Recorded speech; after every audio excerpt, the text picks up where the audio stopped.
It is 11:46 a.m. Mountain Time here at the University of Northern Colorado. I'm Dave Lefkowitz. The show is Dave's Gone By, and the whole point of the show is to mix music and humor and discourse and interviews, and we're going to do a bit of all of that now with our guest in the neighborhood. He is an author, a political pundit, a media-savvy writer. He has a new book out called The Wizards of Spin, America's Favorite News Stars. And so he would be the perfect person this particular week, considering all that's been going on in the news since Obama's big announcement on Sunday night, to just talk about news, the way news is spinned, the way it's chewed up and masticated in media and popular culture, and everything everything revolving around that. So if you would welcome to the neighborhood with me, Mr. John Ruane. Hello, John. Hi. How are you doing? Hi, Dave. Good. Thanks for having me on.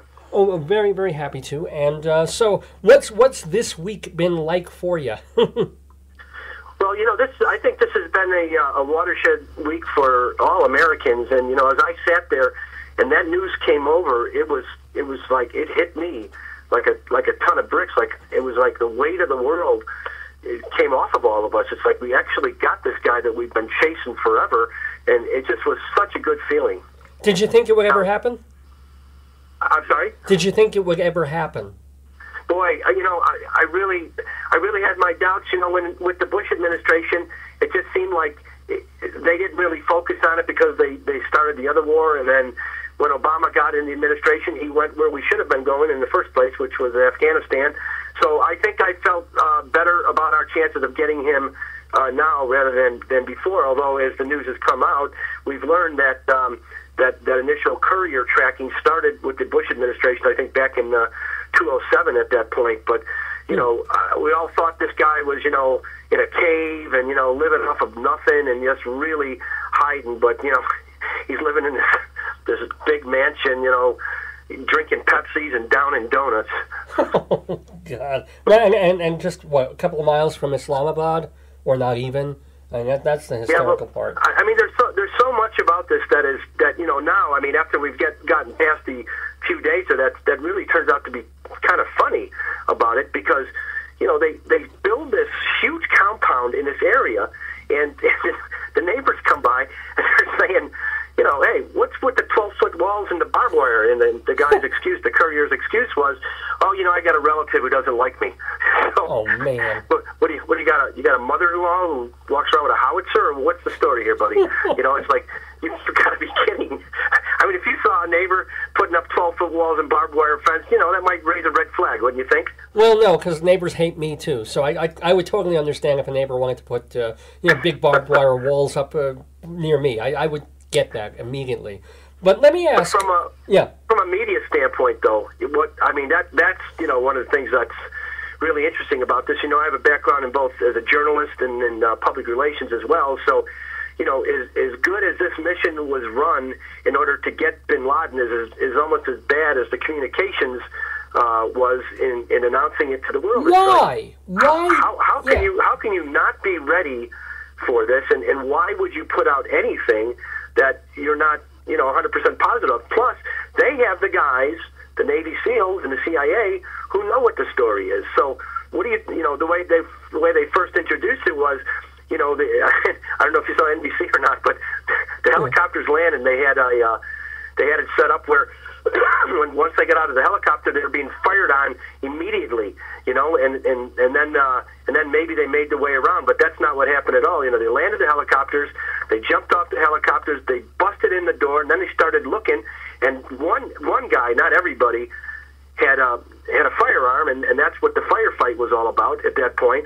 They made it sound like Bin Laden, had a gun and was firing at them and grabbed the woman and put her in front of her, and no, that's wrong. That's wrong too. So, as it turns out, I'm sorry. Well, I just want to know why that happened. Why couldn't Obama have gone on the air on Sunday night and said, Bin Laden, we got him. He's dead. Details to follow this week. Why couldn't he have just said that? How did it get to the point of almost everything he gave of details had to be corrected within 24 or 48 hours. Why does that still happen? You know, and he's really depending on, obviously, his communications people in that case. And as you listen to the reports, it's almost like, what is Leon Panetta doing? Is he the one that was responsible for that? There had to be somebody responsible for getting those communications and passing them along to Obama, who obviously trusted it. And I think at some point when they learned what really happened, I mean, a lesser president would have let it go because they're the only ones who could report it, right? Right. But, you know, he corrected it, so give him credit for that. You know, that's fair. That could have kept the official story what it was. Right. And it wouldn't have been until 3 years later and WikiLeaks, if Julian Assange doesn't get put in jail, they would have said, oh, you know, we've just found out through declassified documents that we stole that there wasn't really a firefight. It was one guy with a water pistol or something like that. Well, and that's my question is, who is providing that communications? Was it, you know, Garvey, or was it Leon Panetta? And then Leon Panetta, you know, like the next day they're asking him about the photo. He says, oh, yeah, I'd let the world see it. I mean, keep your mouth shut, buddy. Wait for the official statement from the president if they're going to do it or not. I mean, that's just so irresponsible. I mean, if I was in a communications role, I would have been extremely upset if with Leon Panetta giving out that information at that point. But, well, do you think America has a right to see the photos? Personally, I think it's a really good idea not to show the photos at this time. I mean, this just happened. You don't need to inflame terrorists any more than they are. I know, obviously, it's one of two things here. It's either they're going to become more intensified in what they're doing, or maybe some of them are going to pull back or pull out completely. And what's going on in the Middle East with all of these, you know, countries being overtaken and rebellion going on, you know, it's really the perfect time to catch Osama Bin Laden, quite frankly. But the beauty is they've got all of that information that was on those hard drives and everything. So we've been totally tipped off now on what's going on. And what about the body? Why do you think? What do you think the real reason is that they stuffed his body in the ocean? I mean, you really buy the line where they say, well, if we put the body anywhere, that'll become a shrine, and people, you know, the martyrs will come and start trying to blow it up or start to pray there, or it'll become a weird tourist attraction. I just don't buy that at all. Why do you think they got rid of the body? Well, when I first heard it, I couldn't believe it, because then all of a sudden you're going to have these people who doubt that it happened, and conspiracy theorists. That's obviously going to happen now, because unless they can see it, they're just not going to believe it. So, but I would tell you that if they had brought him and buried him in the ground, yeah, I think it would have become a focal point for him as a martyr, and they would have rallied around it. I really do. I think they made the right decision there in dumping him in the ocean at that point. Now let me ask you this: how many boats and scuba divers are going to be out in that ocean now? That never occurred to me. Get to him before the sharks do. Oh, I'm telling you, if you think the Titanic was being looked after, they're really going to be looking for this guy. I mean, can you imagine if somebody finds him? Oh, my goodness. Well, that's the thing. Maybe, who knows if that's just a story, too. I would say if I were the president, or if I were the Navy, or anybody involved in all this, I'd say, well, tell them what we want to tell them. We're going to keep the body, I don't know, in Fort Knox or in some laboratory somewhere. I can tell anybody where. Yeah, but we're keeping them on. That would have been a good idea, except from what their story was, is that the Muslims would have been very upset with the U.S. if we didn't do it, you know, in the Muslim tradition, although, you know, now a lot of Muslims are saying we didn't do it right anyway, so you can't please anybody, I guess, along those lines. But, you know, the whole thing is really become very, very funny in many ways. You know, just the whole idea of that Pepsi thing, and, you know, he's still in bed when they bust through the door, and they're telling you how loud those helicopters are, you know, and, you know, the stories will be coming out, you know, yeah, we busted through the door, and he was in Winnie the Pooh pajamas, and, you know, who knows what they're going to be coming up with now, you know, and, you know, just he was watching Donald Trump or something, you know. It's crazy stuff that, you know, all along the line here. It's really free reign, is it not? I mean, the only people who know what happened are those Navy SEALs and the CIA people. So, you know, people can say what they want. They can throw it on the internet, and I think in these coming weeks, you're going to see a lot of crazy things on the internet. Well, the thing is, I mean, it also occurs to me, like, okay, you've got Pakistan that looks ridiculous. They look like embarrassed fools, rightfully so, because here's this guy hiding in their midst. They had to know. But at the same time, Obama thanks them for the cooperation, and you figure if the American military was able to land a helicopter right in the middle, fly over airspace, somebody in Pakistan had to know they were going through this, or else Pakistan would have shot down the American copter, no? Well, that's one of the big questions right now is, did they know? I mean, are they that inept? And, the fact is that when, back in the late 90s, when Clinton did tip them off, they took off on them. So if they did tell the Pakistanis, I think they would have told them as the mission was happening so they couldn't tip off Osama Bin Laden and his courier.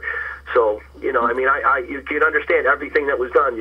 I think we just have to be thankful that he's gone. And, initially it was a firefight and they shot him, and now it's, they basically executed him. And either way, most Americans that I've listened to are happy either way. I mean, he's a mass murderer, he's a bad guy, and he's gone from us, at this point. So, in terms of the stories, though, the way it stands right now, I wonder if it'll change even further.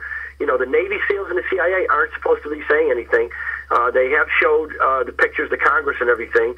So, I think that the way are you saying works. Hold on. Are you saying that Congress has seen the pictures of the body?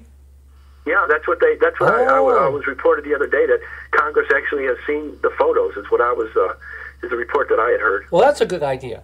I mean, at least for all the naysayers and the doubters and things like that, maybe America per se doesn't need all these photos floating around on the internet because, I don't know, they're inflammatory or horrifying, although, I mean, if all you have to do is go surf 3 websites and you'll find people with their heads rolling along the gutter. I mean, there's a zillion websites showing faces of death kinds of things. But as long as there's a bunch of people who have seen it and can vouch, whoa, okay. Now, maybe it's not going to be on the internet. Maybe you're not going to see it and your folks won't see it. But trust me, I've seen it. My colleague in Congress has seen it. They got him. It's him. He's dead. His face is half blown off.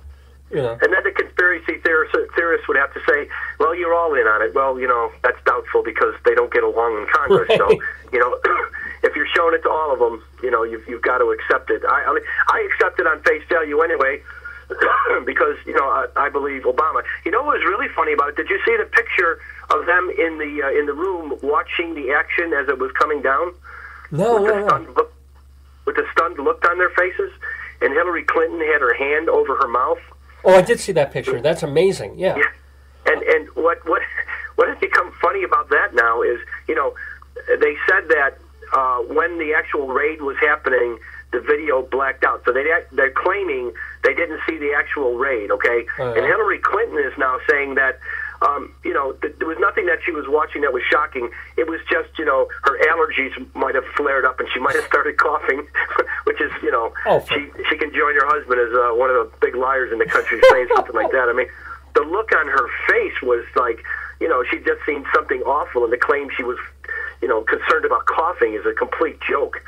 Well, I'll give her, well, I'm not going to give her the benefit of a doubt of telling the truth, but I'm just saying the whole thing must have been so scary and hopeful and exciting to watch, even just the idea of this helicopter landing, who knows what could happen. Maybe she didn't just see the moment when Bin Laden got blown away. Maybe she's just seeing these Marines going into the compound, and, you're right. going to be like, and that's whoa. Literally what she should have, that's what she should have said. Yeah. Because if you look at Obama's face and you look at the other people in the room, they're all, very intensely looking at that screen. So they're watching something on there. And, for her to say she's worried about coughing, I think it's funny. I think those kinds of stories, I mean, I think that hurts them a little bit. Just stay on the truth track, and, he's dead. It's over with. It was a terrific mission. It's a part of our history that we can, put behind us now and move on. So I think it's a great thing. And what's kind of funny is Donald Rumsfeld was in the room, and he's like, I want to watch Touched by an Angel. I'm like, oh, shut up. Yeah. And how about Donald Rumsfeld, right? He caught all that heat for the waterboarding and everything, and he goes on one of the Sunday, no, it wasn't Sunday morning, it was on one of the news shows, and he says that Oh yeah, it turns out that the waterboarding turned up the information that led to the courier. And you know what? That's true. It actually did. Sheikh Mohammed was waterboarded, and he's the one that gave out the courier's name. And I think it was waterboarded 186 times, and that's fine by me. Yeah, I mean that's literally what happened, and certainly that's the point of contention on this whole thing, and something that America has to really discuss and decide. Who are we as Americans? Do we do this type of thing, even if it's somebody who's involved with mass murder like this against our innocent people? So. We are talking with John Ruane. It is just after noon on this May 7th, 2011, here at the University of Northern Colorado. You're listening to Dave's Gone By with me, Dave Lefkowitz, on uncradio.com. John Ruane is an author and media-savvy political pundit and critic. He is the author of The Wizards of Spin, America's Favorite News Stars. Please tell us, John, about the book.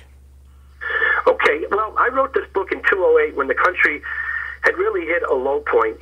People were really down and depressed. I felt like, one of the things that a lot of Americans do when they're out of work is they watch these television news talk show hosts who have become major celebrities in this country.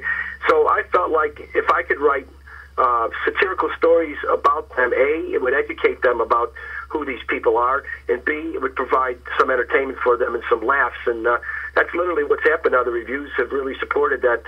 People have really enjoyed this book a lot. And, the things you're going to learn about, you're going to learn about who Bill O'Reilly was growing up, who Keith Olbermann was growing up, Chris Matthews, what he's all about, a little bit on Oprah Winfrey, all the way down the line, even Dennis Miller, Steve Colbert, John Daly, Conan O'Brien, David Letterman. I've got stories on all these guys. Well, so, you're not making that stuff. I mean, you're telling the true stories, but in a humorous way, or are you making stuff up? Well, I've taken the truth and I've satirized it, so you have to call it fiction at that point. But yeah, I've introduced some fiction into the truth. But a good deal of this it's all based on truth, every one of them. So people should, when they read this, they should understand that yes, it's fiction. This didn't really happen, but what it does is a good satire should point out the truth of a situation.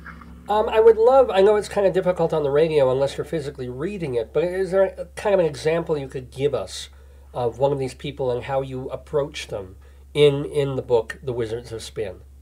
I think maybe a lot of your listeners would be fans of Stephen Colbert and John Daly or Jon Stewart as I am. John Daly has a good swing, yeah. Mm-hmm. Yeah, I know. And especially when he's hitting his wife. Sorry. What I thought was really interesting was when NBC bent over backwards to give Conan O'Brien the Tonight Show when Jay Leno was doing fine, and all of a sudden made that big change. And a lot of people don't even think Conan O'Brien's funny.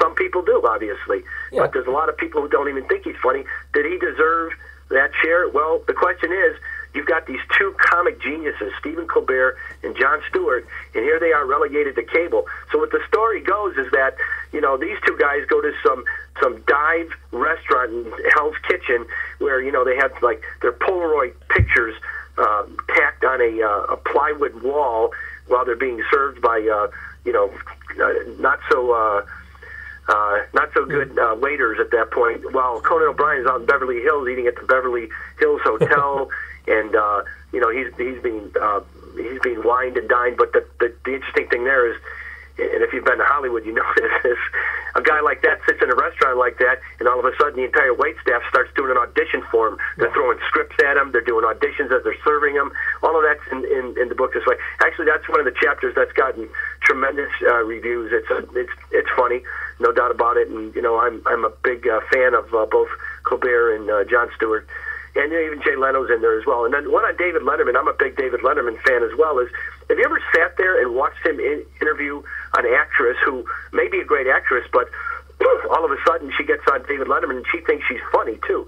She thinks she's interesting. She thinks she can tell her own stories. And, sometimes it just falls completely flat. And that's what I did is I presented that scenario, and in this case, David Letterman, after 30 years of going through this, finally loses it with her and lets her have it. Yeah, and that again, I mean, that's that's a pretty funny chapter as it is too. But and that kind of thing where, not quite the truth, but also obviously he's had his issues with people like Madonna and Cher, where he did almost kind of lose it a little bit of like come on, what's the matter with, or he did it with that who was that actor who was in character, the Johnny Cash. Oh yeah. He was just on there again recently. So I know exactly who you're talking about. The guy came out with the beard and the glasses, right. and he played Johnny Cash and all that. Yeah, I'm blanking on his name right now, but yeah, I mean that's exactly right. I actually I changed the names in here, but it's very obvious who I'm talking about. Like Madonna, her name is Morana. Cher is Sure, stuff like that. So it's extremely obvious who the people I'm talking about. I just wanted to underline the fact that this is fiction, Sure. Willie Geist, on the other hand, he put a book out in a similar vein, but he kept the names the same. I don't think we need to confuse people any more than they're already confused in terms of what's out there, so that's why I changed the names. And if people want to get the Wizards of Spin, America's favorite news stars, they can get it at Amazon. Amazon.com is the best place? Yeah, Amazon.com, just type in the Wizards of Spin. It's available in both print as well as in all ebook format. Ooh. So I can tell you one of the things that really surprised the heck out of me about this is, I've made my living in public relations, media relations for the last 20 years now, and I put a chapter at the end of the book about public relations, about a press conference, just to provide, fair balance, because, here I am ripping the media, so I thought I would take a shot at my own profession here, and that chapter has actually gotten the biggest reaction of any of them. And here's the scary part. 85% of that chapter is the absolute truth. so tell us something tell us something from that chapter that is the total truth that we go, oh, you've got to be kidding. Okay, this actually happened in 1995. I was brought into a press conference situation where the agency in New York was preparing the celebrity and the spoke stock. So they were introducing a new medicine, and this was for OCD actually. And when I walked in there, they had this whole room rented out. They had them up on a dais. They were filming it. They were giving them all this feedback on questions and answers and what would happen. And I mean, they spent 3-4 hours on it. And I'm watching this thinking, well, geez, is any of this really going to happen? Because I've been a journalist for a long time. So at one point, the client, realizing that all she cared about was going to get wined and dined at some fancy New York restaurant, which actually happened. So they cut it short.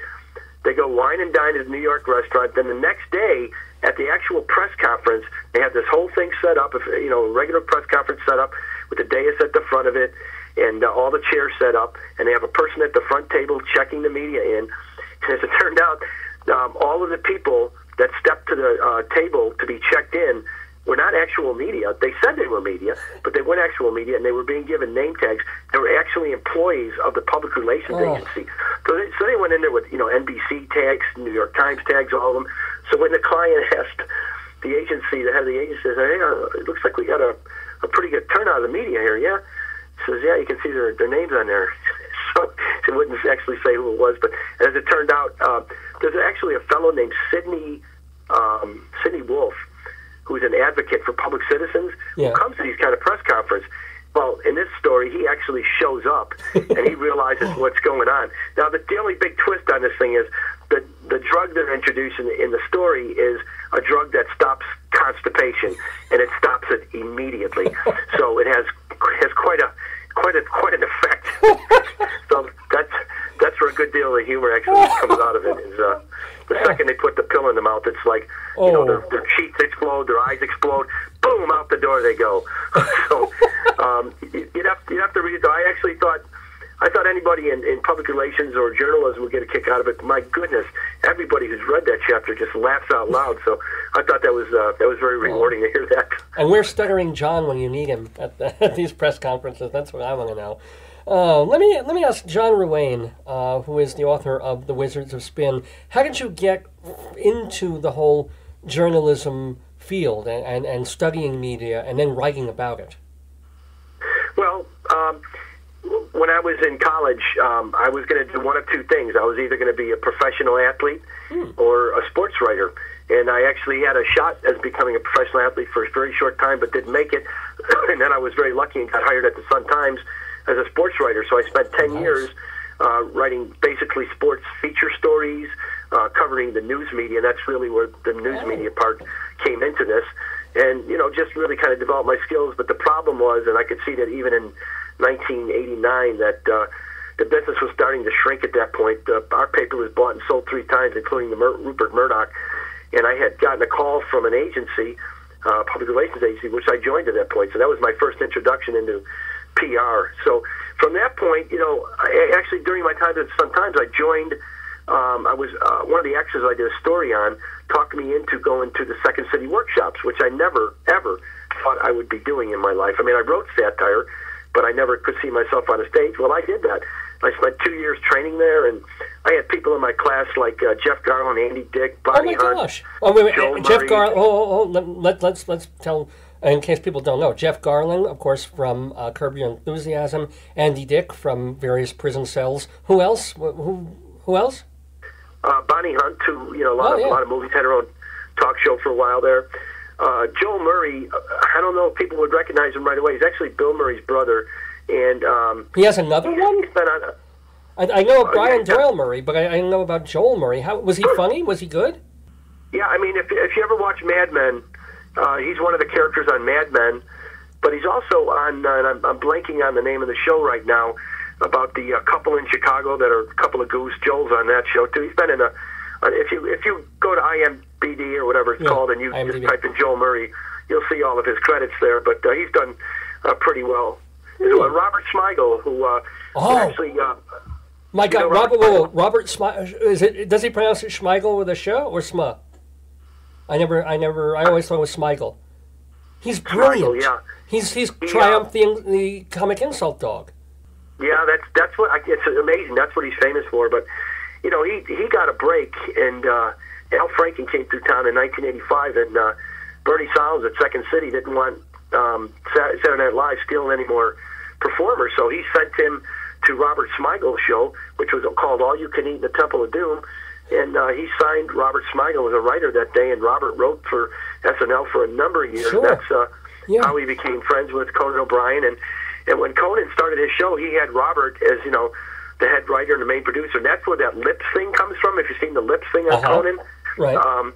All those crazy things you see on there, those are all Robert Smigel products. Well, Smigel's a genius. Absolutely, and some of the cartoons on Saturday Night Live, the great that's exactly right. Yeah. Harlem Globetrotters in space. I stayed in touch.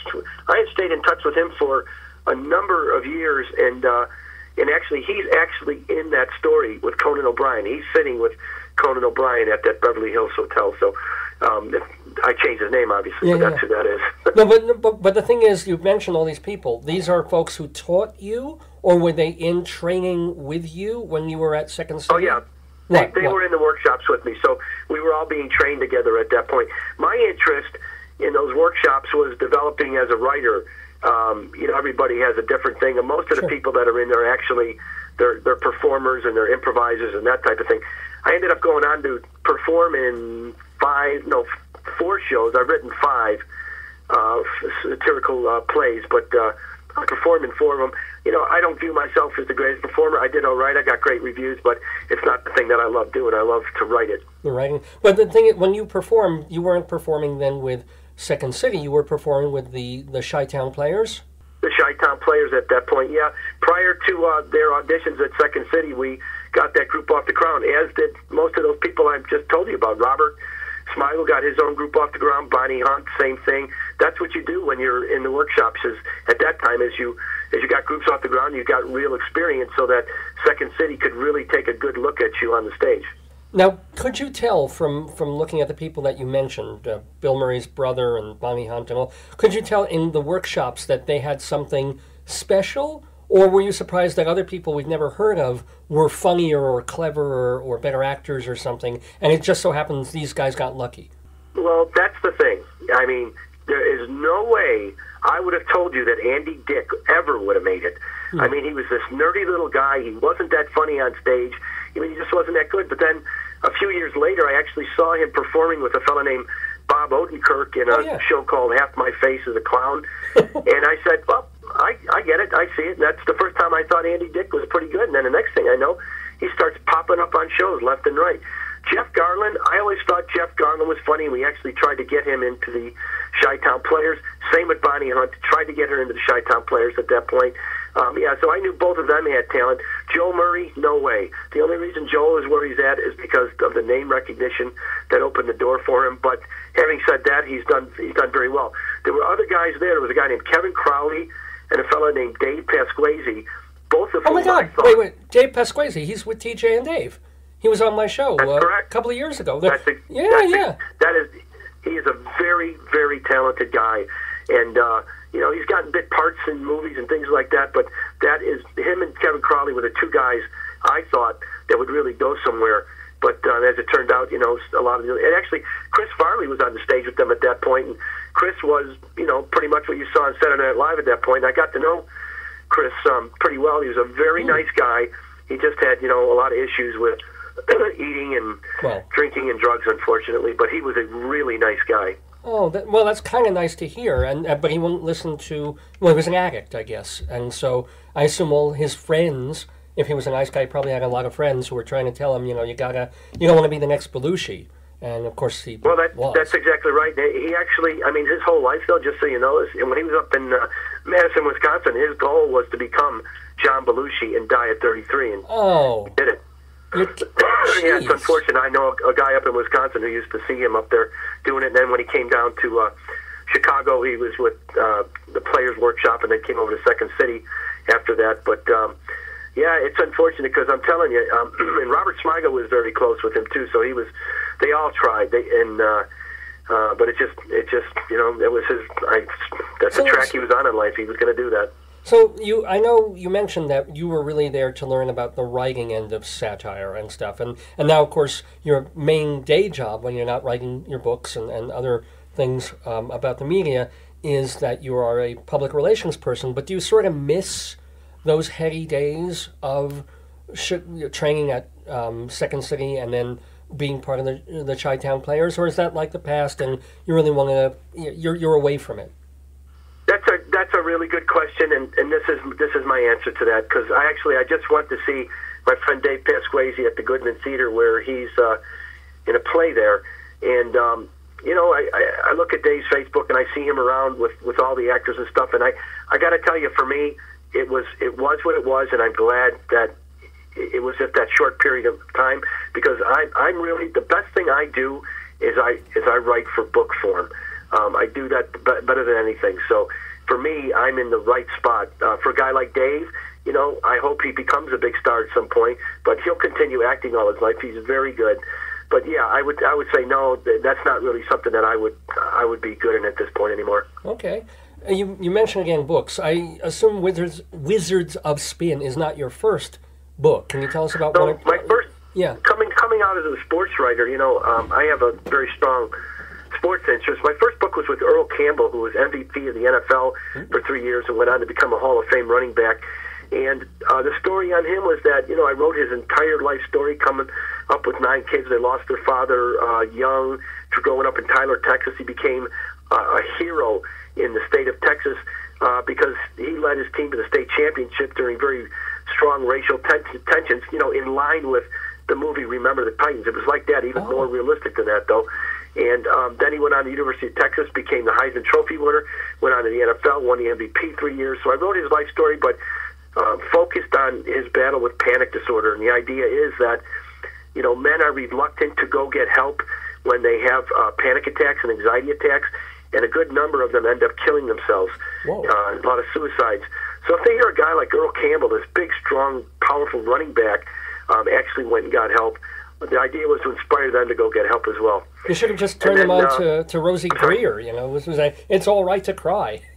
You should have just given him that record, and he would have been fine. And he did, and that's absolutely right. And actually, Earl sat in his truck at one point with a gun and was ready to end his own life. And thank God his brother talked him out of it on the phone. So, yeah, he's a good friend of mine now. He's been in Austin, Texas forever. He has his own sausage company, but he told me last time I talked to him, he's actually able to walk now. So his back, he had like 5 back operations. Oh. Yeah. So I don't know how many real Camel fans there are out there at this point, but great guy, great sports hero in our country. And he got kind of a happy ending, a second act, where he almost ended after the first. And then the other book, my second book was actually about, it's called Perish the Thought. It was about growing up Catholic in the 1960s, and the idea behind that is life has changed so much, because I'm a parent of 4 now. I mean, it's so much more pressure on kids today in school, and everything is scheduled and this and that. And when I grew up, life was, you had more freedom. You could go out and have fun, and you didn't have all the pressure of 3 hours of homework on you every day and this and that. So that book did very, very well all over the country, and it's my best book to date, no doubt about it. I've got 3 books up. I'm sorry. I'm sorry. What did you say? It's your what book to date?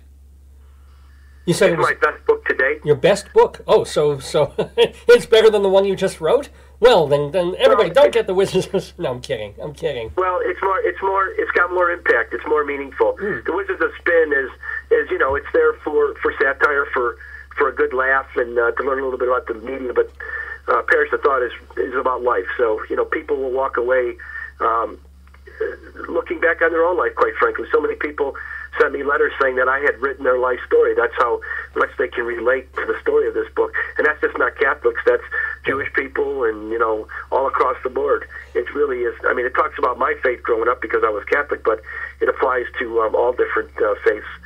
Can I ask, can people get the all 3 books still on Amazon, or the other 2 they have to go to eBay or something? Oh, no, they're all on Amazon.com, and actually, I'm currently starting another book, which I can't tell you about, but it's about a sports hero here in Chicago. Okay. So, Walter Payton. I'm getting that off the ground right now. So I met Walter Payton once. I worked with him once. And worked with Michael Jordan, worked with Muhammad Ali, worked with a lot of different sports heroes in my time doing it. Whoa, how did you work? What did you do with Muhammad Ali? Well, I was working on a Parkinson's drug at that point called Mirapex, and Muhammad Ali was taking it to help himself, and we brought him into a major press conference, and he got worldwide attention for talking about Parkinson's and his battle and what he has to do. And I ended up we did a thing in Washington, D.C. with him, and then we did a thing in Chicago with him. And I got to tell you, one of the nicest guys I've ever met in my life, and he was a childhood hero. Wow. And he does not walk away from autographs. He will sign autographs all day long. Just a terrific individual. That's and he is able to. I mean, it's physically, he can still sign can he talk? I mean, he talks. Well, I'm over 13 years since I worked with him now. Oh. I think he's struggling now more with his signature. What really amazed me when we brought him into NBC in Washington, Brian Gumbel did the interview with him, and up until that point, Muhammad hadn't really said too much. He let his wife Lonnie do most of the talking, but all of a sudden he could talk, and he could talk well. So when he chose to speak, he sure could. That's wow. I hope he still can. I mean, I know it was 13 years ago. That who else have you worked with as a public relations person? And do you have any cool, funny anecdotes about some of the? You can name names, or I wish you would. There's certain guys that stick out, like Michael Jordan. Obviously, we brought him into the Oprah Winfrey Show, and we're sitting back in the green room while his wife was getting her hair and makeup done, and Michael was sitting there. And this is just after he quit basketball for the first time. So he's sitting there reading the Sun-Times, reading the letters to the editor, and how people doubted that he was going to actually go try to play baseball, and he just laughed at it and said they don't know what they're talking about. And we had a press conference, I think, the next day for that, and this is just I don't know if this is strike you funny or not, but we were waiting for him for an hour. It was supposed to start at 5:30. So he walked in the door, the back door at 5:30, went right up to the dais and sat there, and my job was to lead the media and all that. So I walked up to him, and his head was to the side of me, and I just wanted to know any one-on-one interviews. So I said, any one-on-ones? And then all of a sudden he turned his face to me, and he was like, his face was like a half an inch away from me. I go, hey, Michael Jordan. All of a sudden I was face-to-face with Michael Jordan. It was like, I didn't see that coming. Anyway, so... Well, you don't get that, even though you've met, worked with, trained with, performed with famous people, or people who end up becoming famous, and as a PR person, you still get, depending on the celebrity, I'll bet, the occasional goosebump thing, like, oh my God, I'm here with so-and-so, even though you've met probably dozens at this point. Oh, absolutely. And I will tell you, in Washington, D.C., after that one press conference we had with Muhammad Ali, I went back up to the room and his wife and him, and he was sitting on one chair, and I was, facing to the side of me, and I was sitting on a chair next to him, and he was sitting there eating grapes, and then all of a sudden he kind of like, which happens to Parkinson's patients, he kind of fell asleep and he started drooling, and I go, hey, I'm sitting here with Muhammad Ali. It was like one of those surreal, moments in life, and there's one of the most famous people in the world eating grapes and drooling from Parkinson's. Now I'm going to give you an opportunity here, and I give you the opportunity. You can say yes or no or whatever. But is there someone that you've worked with as a PR person or in another capacity that was really, really a jerk, and the whole world should know about it? Well, I will tell you this. I have been lucky. I know people in PR who have worked with jerks. Some of the folks I've worked with are Lonnie Anderson, Robert Klein, Roger Clemens, Regis Philbin, Florence Griffith Joyner, all the way down the line. And I have had very good relationships with all of them. And, I just haven't run. But I would tell you, one thing that's a little disappointing about Roger Clemens is, I got to know him as well as anybody. There's no way I believe that he took steroids. Oh. Now I do. Oh. Now I do. Yeah. So I'm telling you, he told us till he was blue in the face he would never put anything bad into his body. And he invited me to his. I was one of only two people that was invited to his mother's funeral in Wake in Dayton, Ohio. And I just couldn't believe that this guy could lie like I think he is. I got to believe that. He did take him at this point. I'll tell you, the first time I met him, his mom lived in Katy, Texas. When he walked through the door, he looked like a superhero. He was a big, strong guy. Now, understand, he busted his butt in the weight room. He has the hardest workout regime I've ever seen for anybody. But, the way the evidence has come down, it's just very hard to believe that he didn't take steroids or some kind of something to help enhance his muscles. So. He was working out in this weight room in Pakistan somewhere. It was 2 miles from Islamabad.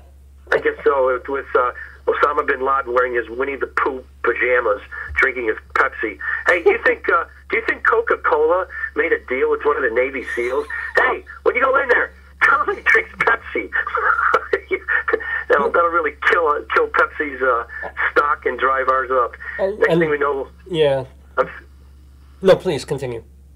No, next thing you know, if you start seeing Navy SEALs on Coke commercials, something's up, right?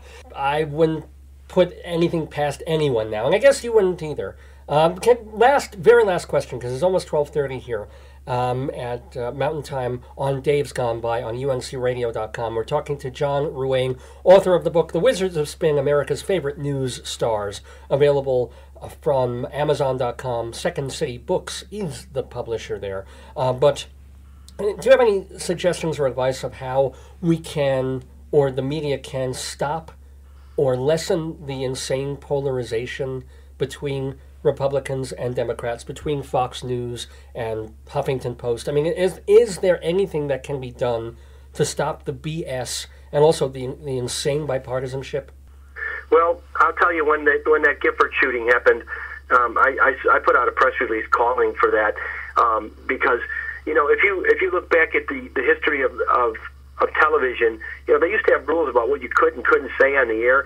Well, now as it's really changed drastically over the last 20 years, it's become a forum for craziness where guys like Sean Hannity and then Ed Schultz on the other side can just incite their viewers to really hate the other side, and it does affect our country. So my opinion about it is, I think there should be some type of a panel of experts put together to lay down guidelines that doesn't infringe on freedom of speech to try to curb this a little bit, because I think it's really gotten out of hand.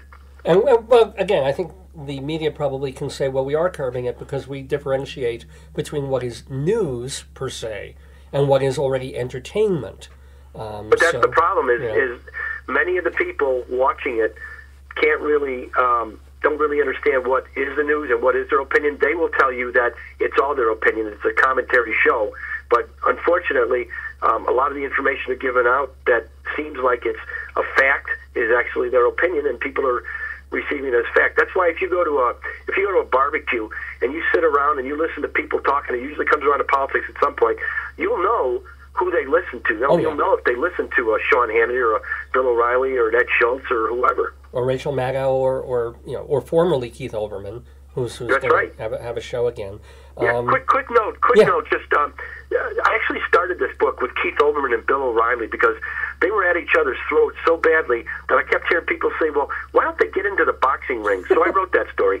They get into a boxing ring in a new Yankee Stadium, and they have a 3-round bout. And it is, to me, it's absolutely one of the funnier stories in the book. I've got all of them in there. I've got all the celebrity news people ringside, and I hope people enjoy the heck out of that book, that chapter as well.